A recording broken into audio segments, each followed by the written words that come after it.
pagi, perkenalkan saya Dr. Menalisa yang bertugas pada pagi hari ini. Namanya siapa? Safira, Dok.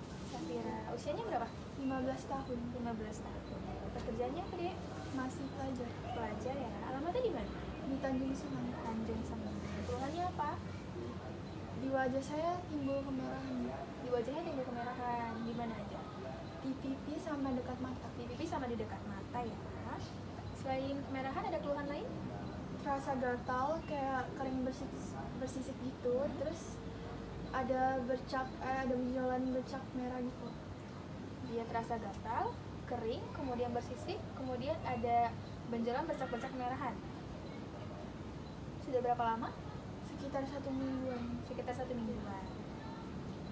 Rasa gatalnya bertambah kalau ada lagi ngapain? Kalau lagi ngapa-ngapain terus kayak kena sinar matahari, terus pas kena sinar matahari itu kan berkeringat juga. Oh, jadi kalau kena sinar matahari sama berkeringat dia rasanya tambah gatal gitu ya. Ade udah pernah ngalamin kayak gini sebelumnya? Nggak pernah. Nggak pernah.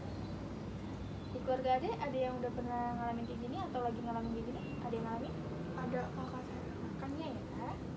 Ade rajin jaga kebersihan, kayak cuci tangan atau mandinya berapa kali sehari? Kalau cuci tangan sering sih, Dok. Cuman kalau misalnya mandi itu cuma 1 kali sehari. 1 kali sehari ya. Di rumah Ade anduknya sama-sama atau sendiri-sendiri? Anduknya barengan sama kakak, Dok. Barengan sama kakak ya.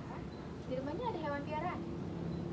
Nggak ada, Dok. Cuman ada kucing sering main di halaman tanah belakang rumah. Itu sering saya gendongin sih, Dok. Ada kucing ya. Ade udah pernah berobat sebelumnya? Belum pernah ya. Oke, jadi setelah dengar jawaban dari Ade tadi, untuk diagnosa sementaranya Ade mengalami tinea facialis. Nah, tinea facialis itu sedikit saya jelaskan ya, Dek. Itu adalah penyakit yang disebabkan oleh jamur. Dia bisa menular melalui kontak fisik secara langsung dari orang yang terkena tinea facialis itu sendiri. Nah, dia juga bisa melalui peralatan yang dipakai secara bersama-sama seperti handuk dan juga pisau cukur. Dia juga bisa menular melalui hewan dan juga tanah yang telah terkontaminasi oleh jamur. Kemudian tinea facialis ini bisa berada atau tumbuh di wajah kita, di bagian pipi, dekat mata, kemudian di dahi dan juga dekat bibir dan juga di dagu juga bisa. Nah, untuk itu Ade harus menjaga kebersihan seperti mandi 2 kali sehari, kemudian anduknya juga boleh sama-sama lagi, harus sendiri-sendiri ya. Nah, untuk diagnosa lebih lanjutnya kita membutuhkan pemeriksaan penunjang, yaitu di sini pemeriksaan penunjangnya adalah pengerokan kulit. Apakah Ade bersedia? Iya, Bersedia. Baiklah Ibu, di sini saya Dr. Menalisa, saya akan melakukan pemeriksaan fisik pada penyakit kusta. Apakah Ibu bersedia? Yang pertama di sini kita lakukan pemeriksaan secara inspeksi, yaitu kita lihat pada rambut pasien apakah terjadi penipisan atau tidak. Di sini terlihat normal. Kemudian kita lihat pada mata pasien apakah terjadi iritis ataupun iridosiklis atau tidak. Di sini terlihat normal. Kemudian kita minta pasien untuk menutupkan matanya. Mohon maaf Ibu, tutup matanya.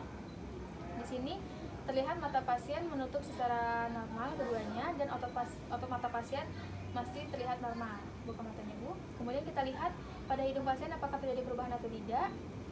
Dan kita lihat di sini normal. Kemudian kita lihat pada lidah pasien apakah ada ulkus ataupun nodus. Kita minta pasien untuk membuka mulutnya dan menjulurkan lidahnya. Mohon maaf Ibu, buka mulut, julurkan lidah. Di sini tidak terdapat nodus ataupun ulkus. Kemudian kita minta pasien untuk membuka mulutnya. Kita lihat di sini apakah, dan kita lihat dan kita dengar juga apakah di sini terjadi suara parau atau tidak. Di sini normal. Kemudian kita lakukan pemeriksaan fisik inspeksinya, kita lanjutkan pada tangan.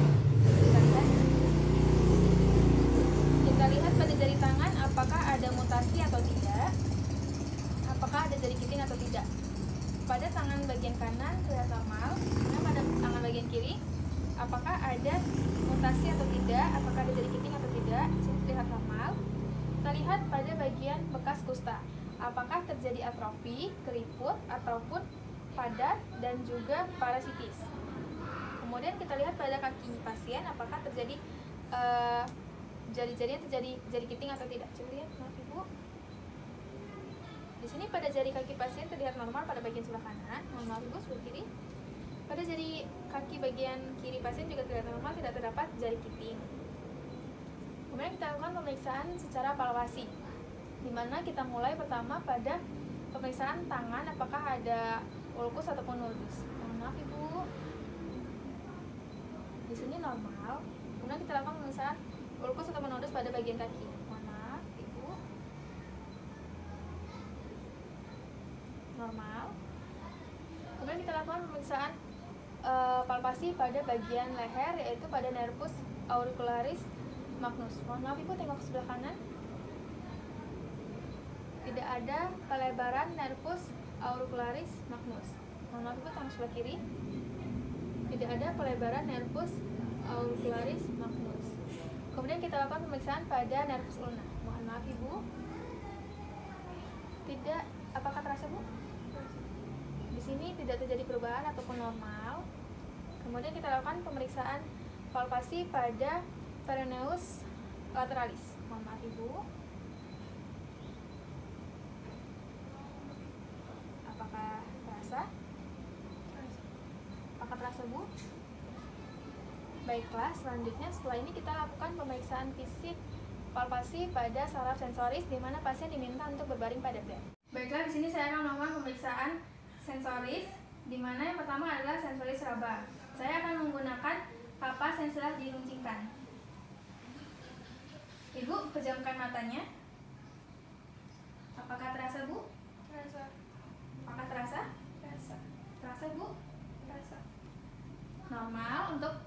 Untuk sensoris rabanya normal. Kemudian kita akan melakukan pemeriksaan sensoris rasa nyeri. Pejamkan matanya ya Bu. Saya di sini menggunakan jarum pentul. Apakah terasa Bu? Terasa. Terasa? Terasa. Terasa Bu? Terasa. Terasa? Terasa. Untuk sensoris nyerinya normal. Kemudian saya akan melakukan pemeriksaan sensoris untuk suhu.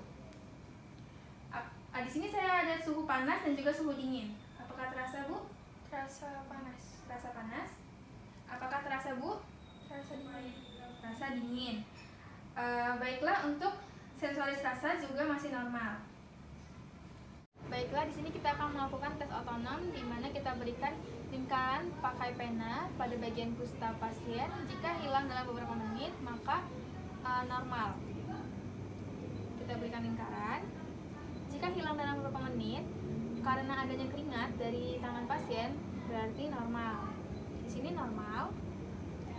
Kemudian kita lakukan pemeriksaan motoris pada tangan pasien. Mohon maaf Ibu, tangannya.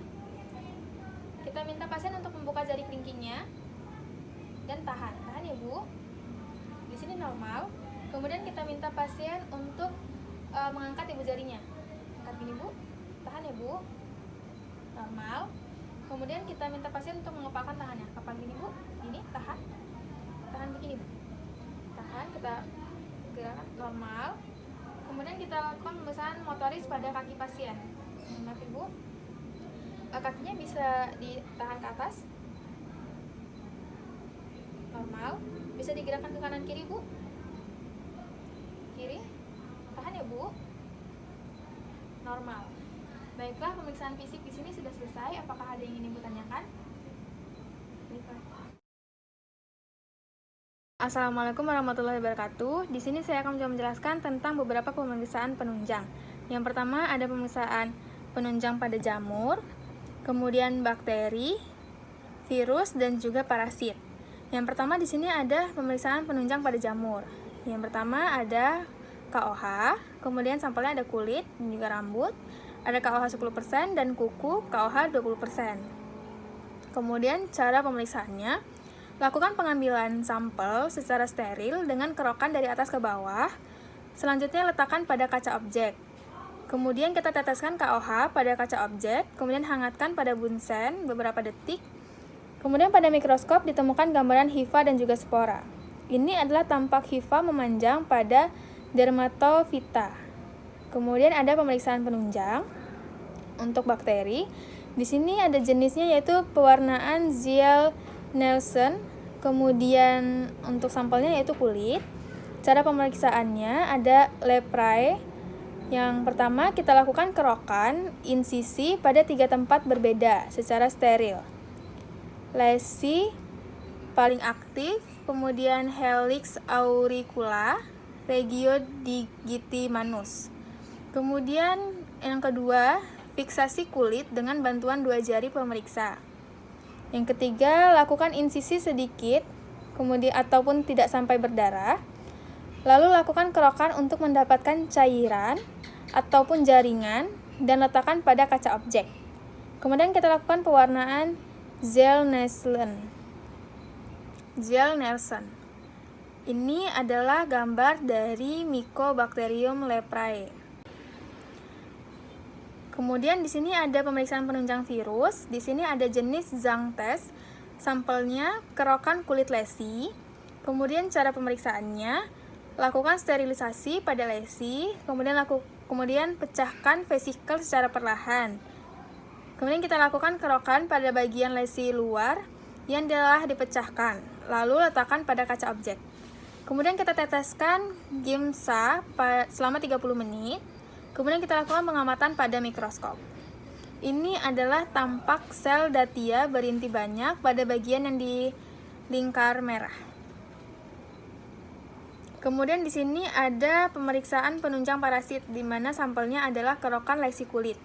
Kemudian cara pemeriksaannya, carilah terowongan dan amati bagian ujung yang terdapat pada papul ataupun vesikel.